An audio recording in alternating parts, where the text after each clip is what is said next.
Santé Québec, un nom pour un grand système de la santé québécois. Une réforme qui arrive avec beaucoup de pression et beaucoup de questions.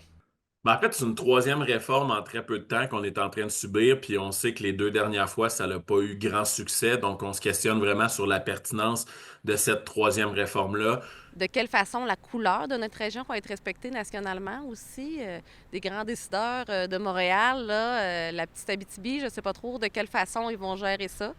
À la tête de l'entité, on retrouve comme présidente et chef de la direction Geneviève Biron, une top gun du privé pour venir en aide au système public. Si je peux penser à deux choses positives de l'arrivée de Santé Québec, premièrement, ils ont un conseil d'administration qui a plusieurs bonnes têtes dessus, des gens qui proviennent de différents milieux, fait que c'est des gens qui ont beaucoup d'expérience, qui vont être en mesure sûrement d'apporter une vision différente actuelle du réseau de la santé.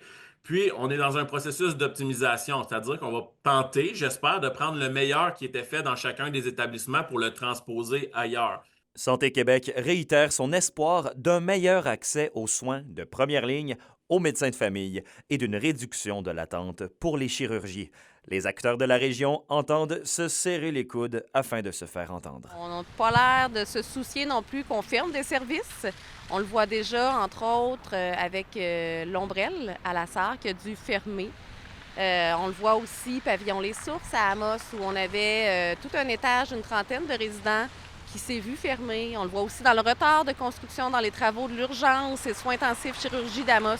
On embarque dans un gros bateau, mais on ne sait pas quel sera le rôle de chacun des matelots. Donc maintenant, ben, ça reste à préciser, mais on est dedans, on n'a pas le choix d'avancer. Il va falloir que tout le monde collabore.